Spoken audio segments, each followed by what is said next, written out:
दोस्तों, वोटिंग से ठीक पहले तेजस्वी यादव ने बड़ा फैसला लेते हुए अपने एक नेता को पार्टी से निकाल दिया है। इनका नाम अफजल अली खान है, जो कि गौरा बौड़ाम से पहले आरजेडी के टिकट पर चुनाव लड़ने वाले थे, लेकिन बाद में उनसे कहा जाता है कि वो नामांकन वापस ले ले, लेकिन फिर भी वो अपनी बात नहीं मान रहे थे और इसी वजह से उन्हें पार्टी से निष्कासित कर दिया गया है 6 साल के लिए और गठबंधन धर्म का पालन न करने का आरोप लगाया गया है और इसके अलावा पार्टी लाइन से हटकर काम करने की भी बात कही गई है। एक जो लेटर है वो वायरल हो रहा है आरजेडी का, जिसमें जो आरजेडी के प्रदेश अध्यक्ष है मंगनी लाल मंडल, उनका सिग्नेचर है और उनकी तरफ से जो बात लिखी गई है वो यही कहा गया है कि गठबंधन धर्म का पालन ना करते हुए पार्टी द्वारा लिए गए निर्णय का सम्मान नहीं रखा था उन्होंने और पार्टी द्वारा लिए गए निर्णय की अवहेलना करते हुए अफजल अली खान ने एनडीए गठबंधन को फायदा पहुंचाने के उद्देश्य से अपना नामांकन वापस नहीं लिया। ये जो आरोप है ये अफजल अली खान पर लगाया गया है। दरअसल गौरा बौड़ाम से सबसे पहले लालू यादव ने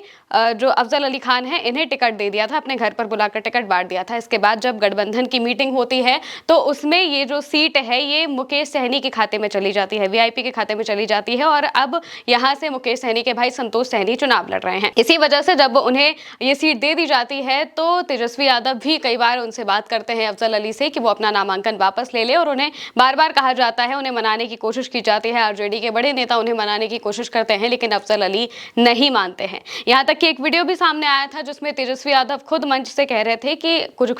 कोई भी गठबंधन में दरार या फिर ऐसी कोई चीज नहीं है, अफजल अली मान चुके हैं और वो अपना नामांकन वापस ले लेंगे, लेकिन समय रहते उन्होंने अपना नामांकन वापस नहीं लिया था। वहीं आरजेडी की तरफ से चुनाव आयोग को भी लेटर लिखा गया था और उन्हें कहा गया था कि इनका नामांकन कैंसिल कर दिया जाए। हालांकि वो नामांकन कैंसिल नहीं होता है और बाद में उसके बाद भी जो अफजल अली है वो लगातार अपने लिए चुनाव प्रचार कर रहे थे, लगातार लोगों के बीच में जा रहे थे। कई तस्वीरें सामने आ रही थी जिसमें लोग उन्हें दूध से नहला भी रहे थे और इस तरीके से वो जगह जगह पर पहुंच रहे थे और लोगों के साथ अपना जो जनसंपर्क है वो बढ़ाने की लगातार कोशिश कर रहे थे। इसी बीच अब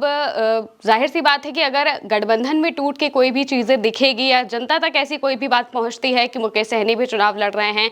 माफ कीजिएगा, मुकेश सहनी की पार्टी से भी चुनाव लड़ा जा रहा है और वहीं दूसरी तरफ जो आरजेडी है वो भी अपने कैंडिडेट को खड़ा कर रही है, इससे बहुत ज्यादा कंफ्यूजन क्रिएट हो जाता है और इसी वजह से आरजेडी बार बार अफजल अली को कह रही थी कि वो अपना नाम वापस ले ले, लेकिन वो मानने को तैयार नहीं हो रहे थे और इसी वजह से अब उन्हें सीधा पार्टी से निकाल दिया गया है और उन पर यह आरोप लगाया गया है कि उन्होंने एनडीए को फायदा पहुंचाने के लिए ये सारी चीजें की हैं, इस वजह से ही उन्हें 6 साल के लिए पार्टी से निकाल दिया गया है। अब अगर गौरा बौड़ाम सीट की हम बात करें तो 2020 में जब चुनाव हुआ था तो उस वक्त मुकेश सहनी एनडीए के साथ थे और उस वक्त भी आरजेडी ने अफजल अली को ही टिकट दिया हुआ था और जैसे ही मुकेश सहनी की पार्टी के जो प्रत्याशी थे वहां से चुनाव जीत जाते हैं और अफजल अली हार जाते हैं। वोटों का अंतर करीब 7000 के आसपास का था, यानी कि बहुत कम अंतर से वो हारे थे, लेकिन फिर भी अगर देखा जाए तो मुकेश सहनी की पार्टी वहां से जीत गई थी। इसी वजह से इस बार भी गठबंधन में जब वो सामने महागठबंधन में शामिल हो जाते हैं मुकेश सहनी, तो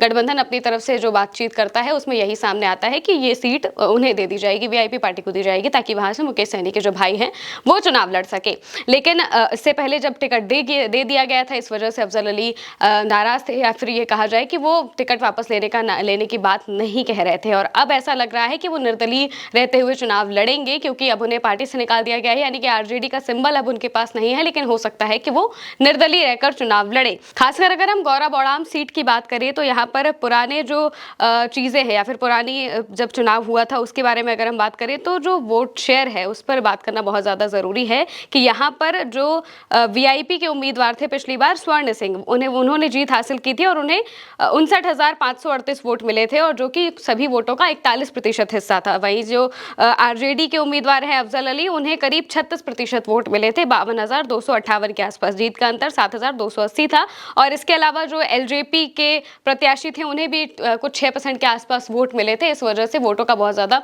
जो बिखराव है वो हो गया था, तभी वहां पर मुकेश सहनी की जो पार्टी के नेता हैं वो जीत जाते हैं। अब मौजूदा वक्त में यहाँ पर बीजेपी ने अपने प्रत्याशी को सामने खड़ा किया है और मुकेश सहनी की पार्टी से जो संतोष सहनी है वो यहाँ पर चुनाव लड़ रहे हैं। अब आरजेडी बार बार उन्हें मनाने की कोशिश कर रही रही थी, लेकिन वो मानने को तैयार नहीं हो रहे थे। इस वजह से तेजस्वी यादव ने बड़ा फैसला लेते हुए सीधे उन्हें पार्टी से निकाल दिया है। और अगर कहा जाए तो ये एक मैसेज सामने रखने की कोशिश की है कि गठबंधन का जो भी धर्म का पालन नहीं करेगा उसके साथ ये सारी चीजें होंगी। और अपने लेवल पे उन्होंने ये बताने की कोशिश की है कि गठबंधन में सब कुछ ठीक चल रहा है, ताकि कोई भी इस बात को पकड़ ना सके कि गठबंधन में कोई भी दरार आ रही है या फिर सब अपनी अपनी तरफ से लड़ाई लड़ रहे हैं। ऐसा कुछ भी नहीं है। फ्रेंडली फाइट कई जगहों पर हो रही है, लेकिन उसको लेकर कोई बात नहीं कर रहा है। और जहां पर भी संशय लग रहा है कि बहुत दोनों पार्टी के जो नेता हैं वो आपस में भिड़ते हुए दिखाई दे रहे हैं, तो वहां पर सीधे तेजस्वी यादव एक ही काम कर रहे हैं। अगर वो अपनी बात मनवाते हैं पहले, अगर बात नहीं मानेगा कोई नेता तो सीधे उसे पार्टी से निकाल दिया गया है। फिलहाल के लिए मेरे साथ इस खबर में इतना ही। आप देखते रहिए ऑल टच में यूसी।